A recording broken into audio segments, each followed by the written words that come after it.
आता जी तुला winning trophy मिळाली आणि पैसे सुद्धा मिळाले, त्या पैशांचं तन्वी बोलते काय करणार आहे? माझं आधीच ठरलं होतं मी हं. त्याचं काय करणार आहे. जे एका मी चांगल्या गोष्टीसाठी वापरणार आहे आणि ती गोष्ट मी खूप आधीपासून करते काय? ती मला सांगायची नाही आहे कारण परत ह्याच्यावरून मी नाही नाही, काय नाही नाही काय नाही नाही. नाही मला नाही सांगायची चांगल्याच कामासाठी यूज करणार आहे मी आणि मी आत्तापर्यंत म्हणजे 3 वर्ष झाले मी त्या गोष्टीसाठी काम करते आणि मी ते पब्लिकली दाखवत नाही कारण काही लोकांचं म्हणणं असतं की जे आपण चांगलं काम करतो ते त्याचा शोषा करतायत दाखवू वगैरे. नका आणि त्याच्यावरती भाव खाऊ नका की आम्ही हे करतो म्हणून. तर अशाच कुठल्या तरी गोष्टीसाठी मी ते पैसे बाजूला ठेवणार आहे. थोडे पैसे मी माझ्या स्वतःच्या घरासाठी इंटेरियरसाठी वापरणार आहे. माझ्या स्वप्नापुरतीतलं एक छोटा हातभार म्हणून आणि थोडे पैसे मी त्या कामासाठी बाजूला पण ठेवणार. तन्वी मला काय वाटतं, कर नाही त्याला डर कशाला, बरोबर आहे? तशी तू आहेस. मग तू जर चांगलं काम करत असशील तर लोकांपर्यंत पोचायला पाहिजे ते. त्याच्यामध्ये जेव्हा मी खूप जास्त सक्सेसफुल होईन ना त्या दिवशी मी नक्की ते समोर लोकांना एकदम छानपणे सांगेन. हं. पण असं म्हणतात ना की छोटी अमाऊंट देऊन वगैरे असं तसं मोठे शायनिंग मारणारी मिरवणारे लोकांना आवडत नाही. तर जे काही करते ते चांगल्याच गोष्टीसाठी करते आणि एखाद्या वेळेस मोठी झेप घेईन त्याच्यामध्ये तर नक्कीच ते भरारी मोठी असेल आणि लोकांसमोर मी ती जाहीर करेन. लोकांसमोर आणि लोकमत फिल्मीवरती पहिलं जाहीर करशील, हे प्रॉमिस नक्कीच कर. नक्कीच नक्कीच कारण माझी पहिली कमाई स्वप्नपूर्तीतली आहे आणि त्याच गोष्टीसाठी मी ती वापरेन जी मी करत आली आहे. हं. आणि नक्कीच मी ती अनाऊन्ससुद्धा करेन. करेन नाही करेन माहिती नाही पण नाही, करशील बोललीस, प्रॉमिस केलंस आता करेन लोकमत करेन फिल्मीवर करणार आहेस ते. करेन. बरं, विजेता झाल्यावरती किती तुझ्या मित्रमैत्रिणींचे तुला मेसेज आता पेंडिंग आहेत तुझ्या मी फोनमध्ये? एकही मेसेजला रिप्लाय अजूनपर्यंत केला नाही आहे. हं. काल मी आले 4:30 वाजता वगैरे आणि एकाला मेसेजला रिप्लाय केला की परत फोन येणार. फोन आला की मग बोलायचं. तर मला ही सिच्युएशन आहे की 100 दिवस बोलायचं शो म्हणून बोल बोलले आता इथे इंटरव्ह्यू द्यायचं आहे म्हणून बोलायचं आहे. परत त्यांना मेसेज केल्यानंतर फोनवर बोलायचं आहे. मला बोलायचंच कंटाळा आला आहे म्हणजे तन्वी बोलते आता काही नाही बोलते असं झालंय की नको थोडा वेळ थांबू देत मला असं झालंय. नकोच असं. बिग बॉस मराठी सीझन 6ची विनर होण्यासाठी तुझे एफर्ट्स घेतले, जी मेहनत घेतली, जी पॉझिटिव्हिटी तुझ्यामध्ये आहे, अजूनही आम्ही वाईबही करतो आहे, या सगळ्या गोष्टीसाठी तू थँक्स कोणाला बोलू इच्छिते आज लोकमत फिल्मीवर सांगायचं? सगळ्यात जास्त मी मनापासून माझ्या आई आणि पप्पांनाच थँक्यू म्हणेन कारण त्यांनी मला लहानपणापासून ज्या प्रकारे शिकवलं आहे, ज्या प्रकारे मला कंट्रोलमध्ये ठेवलं होतं, जिथे मला चापट बसली त्यांची की इथे मी चुकले, त्यासाठी मी खरं तर त्यांना थँक्यू म्हणेन कारण त्यांनी मला जर असं घडवलं नसतं तर कदाचित मी बिग बॉसमध्ये जाऊन खूप चुका केल्या असत्या.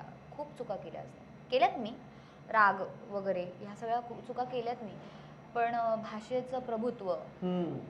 वागणूक, माणुसकी या ज्या गोष्टी मला त्यांनी शिकवल्यात, दिल्यात तर मी पहिलं थँक्यू त्यांनाच बोलेन की मला जे तुम्ही घडवलेत त्यासाठी थँक्यू. दुसरं थँक्यू बिग बॉसला ज्यांनी दुसरा जन्म या तन्वी कोलतेला दिला आहे. पहिला जन्म सार्थकी लागला आई-वडिलांकडून. दुसरा जन्म बिग बॉसकडून सार्थकी लागला की तन्वी कोलते ब्रँड करून त्यांनी मला पाठवलं आणि तो ब्रँड होण्यासाठी ज्यांनी खरी मदत केली ती म्हणजे माझी मायबाप जनता. तर मी हे असं म्हणेन की ही 3 जी लोकं आहेत ती माझ्यासाठी पंख, दरवाजा आणि हा डोळा आहेत. जे या ट्रॉफीमध्ये आहेत. ही माझे आई-वडील ज्यांनी मला पंख देऊन उडायला शिकवलं. हे दार, नशिबाचं दार, जी आमची थीम होती. दार उघडणार आणि नशिबाचा गेम पालटणार. सो हे दार जे बिग बॉसने माझ्यासाठी ओपन केलं आणि तो डोळा म्हणजे मी पब्लिकच्या नजरिया म्हणेन, दृष्टिकोन बघेन. ज्या डोळ्यांनी त्यांनी मला 100 दिवस बघितलं, ज्या डोळ्यांवरती त्यांनी विश्वास ठेवला की हा गेम मी खेळली आणि इथे मी त्यांचं मन जिंकली आहे. त्या उघड्या डोळ्यांनी मला जनतेने बघून जे प्रेम आणि वोटिंग दिलं आहे आणि त्यामुळे ही जी ट्रॉफी 3 गोष्टींनी तयार झाली आहे. ह्या ट्रॉफी म्हणजे ह्या तिन्ही वैशिष्ट्यांसाठी मी ह्या 3 लोकांचे आभार घे ना व्यक्त ती करते. ट्रॉफी, घे ना तुझ्याकडे. मी मदत करू का तुला? हां. वा, बिग बॉस मराठी सीझन 6ची ट्रॉफी मी उचलली आहे तन्वीची. ओ, मला सांगशील काय काय म्हणालीस तू? मी हे पंख माझ्या आईवडिलांना देईन ज्यांनी मला जन्म दिला आणि उडायला शिकवलं. हम्म, हे दार जे स्वप्नांसाठी माझ्या उघडलं, हे दार म्हणजे आमच्या बिग बॉस सीझन 6ची एक ओळख. हम्म, दार उघडणार आणि नशिबाचा गेम पालटणार. हे बिग बॉसने माझ्यासाठी दार ओपन केलं आणि माझा नशिबाचा गेम पालटला. आणि हा डोळा हा जनतेचा आहे, माझ्या मायबापांचा, ज्यांनी या उघड्या डोळ्यांनी मला 100 दिवस बघितलं, माझा प्रवास बघितला. त्यांनी त्या डोळ्यांनी बघितलेल्या गेमवर मला प्रेम केलं हम्म. आणि प्रेम करून मला वोट्स केले आणि ही ट्रॉफी माझ्या हातामध्ये दिली. सो हे वैशिष्ट्य जे या ट्रॉफीचं आहे, त्या गोष्टीमुळे मी आज इथपर्यंत आहे आणि त्याच गोष्टीला मी थँक्यू म्हणेन. आणि हे तिन्ही एकामध्येच मोडतात. क्या बात आहे. तर मी पुन्यांदा तुला खूप खूप शुभेच्छा आणि तुझं खूप खूप अभिनंदन की आज तू लोकमत फिल्मीवरती व्यक्त झालीस आणि संपूर्ण जनता आज तुला इतकं प्रेम करते. ते प्रेम तुला असंच मिळत राहो आणि तुझ्या अभिनयाच्या माध्यमातून तुझ्या मनोरंजन ह्या क्षेत्रामध्ये तू जे काही योगदान देणार आहे त्यासाठी तुला खूप खूप शुभेच्छा. आणि त्याने आपल्या संपूर्ण रसिक प्रेक्षकांचं तू मनोरंजन करत राहावं अशी इच्छा आहे. आणि तुझ्या भावी आयुष्यासाठी तुला लोकमत फिल्मीतर्फे खूप खूप शुभेच्छा. आणि Thank लोकमत you. फिल्मीशी गप्पा मारण्यासाठी सुद्धा खूप खूप धन्यवाद. Thank you so much. तुम्ही माझा छान इंटरव्ह्यू घेतलात, मी छान बोलले तुमच्यासाठी आणि खूप मजा आली. खूप खूप बोलायला मजा आली मला. आणि जाता जाता एक सांगायचं, फक्त लहान मुलांचाच तू क्रश नाहीयेस बरं का. हां. हो, म्हणजे असं थोडं म्हणजे आहे खूप लोक त्यांचं क्रश आहे तुझ्यावर. हो ना? ज्यांचं म्हणजे आता लास्ट जातात की ज्यांचं तुझ्यावर क्रश आहे त्यांना तू काय सांगशील? क्रश असंच राहू द्या. क्रश होऊ देऊ नका. त्या क्रशमुळेच कुठेतरी वोट्स मला आलेत.